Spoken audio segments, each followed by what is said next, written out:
This is the second video in a series of 3 about plantar fasciitis. The first one covered its symptoms, causes, and how it's diagnosed.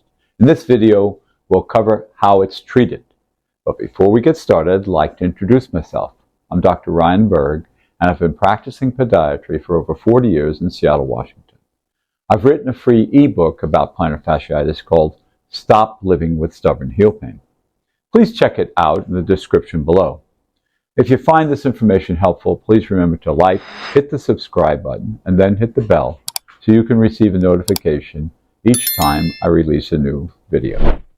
First, I want to tell you that 95% of the time I'm able to reduce and eliminate the pain and inflammation of plantar fasciitis using conservative treatment.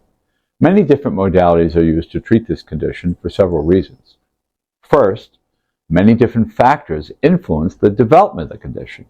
We need to treat each of these factors, otherwise you won't get successful results. In addition, every person who comes in has a different treatment goal. Some people simply want to be able to walk a few blocks again, while athletes want to return to their sport. Finally, we're all different.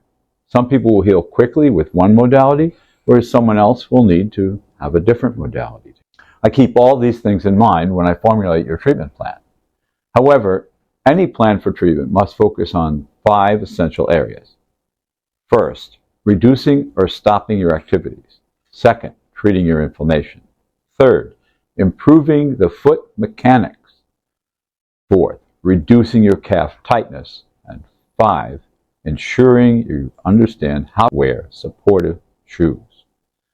If any of these areas aren't sufficiently addressed, it will be hard to totally eliminate your plantar fasciitis. One of the first things you'll need to do is stop any activity you normally engage in, like extensive walking, running, or other active sports. I know you don't want to do this, but continuing to play with plantar fasciitis will just add insult to injury. Your feet can't heal if the plantar fascia continues to get injured. Next is treating your inflammation. I've found that if I don't get a patient's inflammation down, whatever else I do to heal their plantar fasciitis won't work. Inflammation is what drives the pain, so that's the first step I take. Some of the things I'll recommend you could do at home, but I'll start with what happens in the office. After evaluating your condition, I'll better understand the extent of your inflammation. If you've been suffering for a long time and I see a lot of inflammation on ultrasound, I may first suggest a cortisone shot to get the inflammation down quickly. We also have non-invasive MLS laser therapy, which can work well for people with acute pain or if they've had the condition for quite a long time. Laser therapy helps not only reduce inflammation, but heal the tissue. For many of my patients, I'll start by supporting the foot with taping and an air heel. Both of these modalities are very effective at taking pressure off the heel. Occasionally, I'll recommend a walking boot if your pain is so intense and if you can't get relief with the other medical devices. I'll likely also recommend you start on an anti-inflammatory medication by mouth if you aren't already taking one, as long as your doctor approves their use. Some things you can do at home to help relieve your inflammation and pain are icing, massage, use of topical creams, and self-taping. Icing is one of the most important things you can do to reduce inflammation and pain. You can even begin doing this before you come to see me. There are 2 methods you can use to ice your heel. One good one is you can fill a Dixie cup, 3/4 full of water, and freeze it.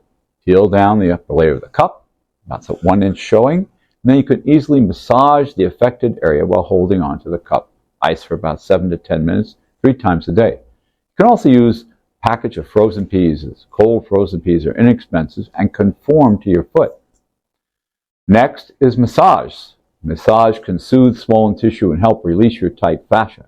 A good way to do this is by filling up a water bottle, putting it in the freezer. After freezing it, roll your foot on top of it. You can also use a topical medication to reduce inflammation. We recommend either BioFreeze or K2 cold therapy. Finally, you can try self-taping. I'll put a couple of links below about this. Next is improving the biomechanics of your feet. It's crucial that if you have flat feet, high arches, or a tendency to overpronate, you'll overstress your fascia. That's why it's critical we correct the alignment of the foot. The best way to do this with custom orthotics. Some patients ask if over-the-counter inserts are going to be effective for this problem. But many people have already tried this. They support the arch, but they don't correct the mechanics of your feet. So over-the-counter supports aren't designed specifically for your feet, and often the level of support isn't enough to get your feet back in alignment. Custom orthotics are effective and last for 3 years or longer. At our office, we offer 2 types of orthotics. One type I call more traditional supports, and they're made with a 3-dimensional scan of your feet. But in addition, we now have 3D printed orthotics, totally computerized process, but both methods still work. And with a scan of your foot on the 3D scanner, we get pressure readings that we use no matter what type of orthotic is made to get the best prescription for you. We want orthotics to be made correctly, and 3D printed orthotics allow us a precision we haven't had before. Now let's talk about reducing your calf tightness, one of the most overlooked issues that keep many of my patients from getting better is a tight calf muscle. That's why it's crucial to treat this issue. When I assess my patients for plantar fasciitis, I always check to determine how tight the calf muscles are. We measure the range of motion at the ankle, both sides, with your knee straight and knee flexed. If the calf muscles are tight, your feet can't move in proper motion, and that force then has to go into the bottom of the foot and over pulls on the plantar fascia. Your fascia won't heal if that calf is too tight and is not allowing you proper ankle motion. The key to overcoming this is stretching. You might be able to stand against the wall, but you're not going to stand there for 30 minutes, 7 days a week. Much easier is to be able to sit and apply a splint. This is the Achilles splint and allows you to accomplish very easily 30 minutes of stretching. I have a video for you to watch to show you exactly how to use this.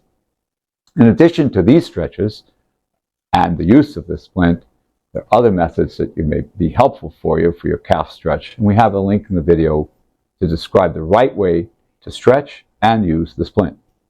Another good first step, if you're suffering from plantar fasciitis and tight calf muscle, is to use a heel lift. We use this temporarily because it'll slightly decrease the stretch on the calf muscle and on the tension on the fascia.